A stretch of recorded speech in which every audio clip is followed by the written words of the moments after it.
बनारस में मौजूद ज्ञानव्यापी मस्जिद को लेकर के जो गहमा गहमी शुरू हुई है, सियासी गहमा गहमी एक तरह से उसको माना जाएगा। भारत की 4 लाख मस्जिदें कट्टरपंथी हिंदुत्ववादी संगठन के निशाने पर हैं। उनके लोग वक्त वक्त पर इस तरह के ऐलान करते रहते हैं, अभी तो झांकी है, ये बाकी है, फलाना बाकी है और वो भी बाकी है। ताजमहल, कुतुब मीनार, दिल्ली की जामा मस्जिद और न जाने क्या क्या बाकी है। सबको एक बार में ख़त्म करके छुट्टी की जाए, गिरा दिया जाए सबको। फ़िलहाल ज्ञानव्यापी मस्जिद का जो मामला है वो अदालत में पहुंच चुका है। अदालतों में बाबरी मस्जिद को देखा है सब लोगों ने, क्या उसके साथ होता रहा।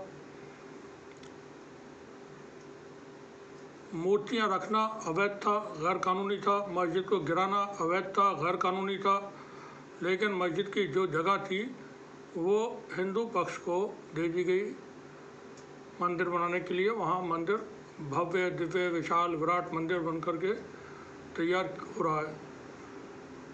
मंदिर बनने चाहिए, बहुत सारे बनने चाहिए, स्कूल कॉलेज का बनते रहेंगे, लेकिन ज़रूरत है धर्म के जो स्थल हैं उनको बनाने की।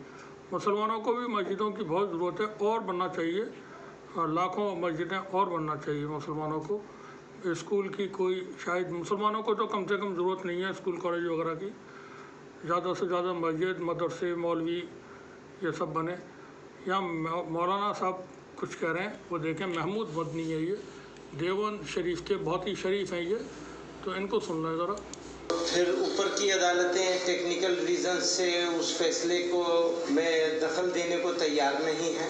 प्रेस क्लब वाले कहते हैं कि नहीं, इस सब्जेक्ट के ऊपर आप बात नहीं कर सकते। तो कौन से सब्जेक्ट पे हम बात करेंगे? हमारे साथ कुछ मामला हुआ है तो हम तो प्रेस क्लब के पास ही जाएंगे ना, किसके पास जाएंगे? दुश्मनों जैसा सुलूक किया जा रहा है, डिमोनाइज कर दिया, बदनाम कर दिया, रुसवा कर दिया है, मुंह दिखाने के काबिल नहीं है। लाठी और भैंस नहीं होनी चाहिए, जिसकी लाठी उसकी भैंस, ये नहीं होना चाहिए। ये जंगल राज है, याद रखिएगा। लाठी और भैंस का कानून अगर चलेगा तो लाठी हाथ बदलती है। All India Muslim personal law board के प्रेसिडेंट मौलाना खालिद अहमद साहब ने भी और बुजुर्गों ने सब ने इस वक्त का जो सिचुएशन है और उस सिचुएशन का क्या इम्पैक्ट पड़ सकता है, इसके ऊपर रोशनी डाली है। मुझे कुछ कहने की ज़रूरत नहीं थी, लेकिन हुक्म हुआ है तो मैं 2 बातें कहना चाहता हूँ। एक तो ये कि इंडिया का जुडिशियल सिस्टम,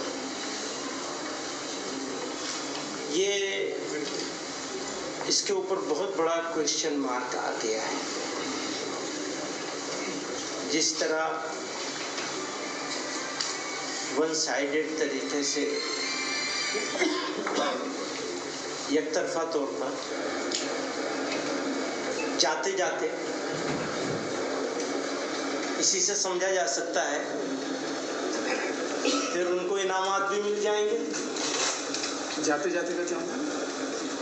जज साहब ने जाते जाते रिटायरमेंट से ठीक बैठे आखिरी फैसला किया, इस तरह का फैसला दे दिया। और फिर ऊपर की अदालतें टेक्निकल रीजन से उस फैसले को में दखल देने को तैयार नहीं है, तो एक पार्टी का तो पूरा हक मारा गया। कहाँ जाएंगे, किसके पास जाएंगे, कहाँ रोएंगे?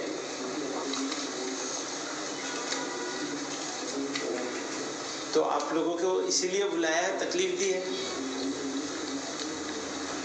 और जब अभी यहाँ भी मुल्क में, हाँ बताइए, प्रेस क्लब वाले कहते हैं कि नहीं, इस सब्जेक्ट के ऊपर आप बात नहीं कर सकते। तो कौन से सब्जेक्ट पे हम बात करेंगे?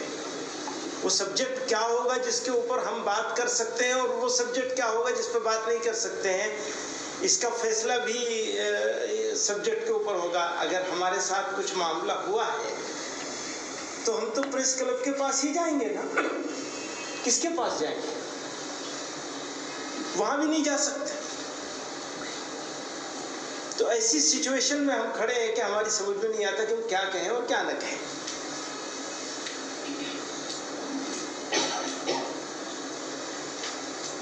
तो जैसा कि और सब लोगों ने कही वो बात, मैं उसको सबको दोहराना नहीं चाहता हूँ, लेकिन उन सारी बातों के साथ इत्तेफाक करते हुए ये कहना चाहता हूँ कि बात इस हद तक ना बढ़नी चाहिए जो खराबी की तरफ चली जाए। ख़राब नहीं होने देना चाहिए। मुल्क को बड़ी तकलीफ़ों से, बड़ी क़ुरबानियों से, बड़ी जद्दोजहद से आज़ाद कराया गया है और इस मुल्क को बनाना, बसाना, आगे बढ़ाना, लेके आगे चलना हम सब लोगों का साझा जिम्मेदारी है। उस साझा जिम्मेदारी में अभी हम लोग तो भारी हैं, बल्कि अगर ये कहा जाए तो बिल्कुल गलत नहीं होगा कि दुश्मन है, दुश्मनों जैसा सलूक किया जा रहा है, डिमोनाइज कर दिया, बदनाम कर दिया, रुसवा कर दिया, मुंह दिखाने के काबिल नहीं है, ऐसा कर दिया, बना दिया है। उसमें आप लोगों का भी कुछ ना कुछ हाथ है, सारा ना सही, तो शिकायत तो आपसे भी होगी। तो इंसाफ और इंसाफ के तकाजे, इसको बाकी रखना सबकी जिम्मेदारी है।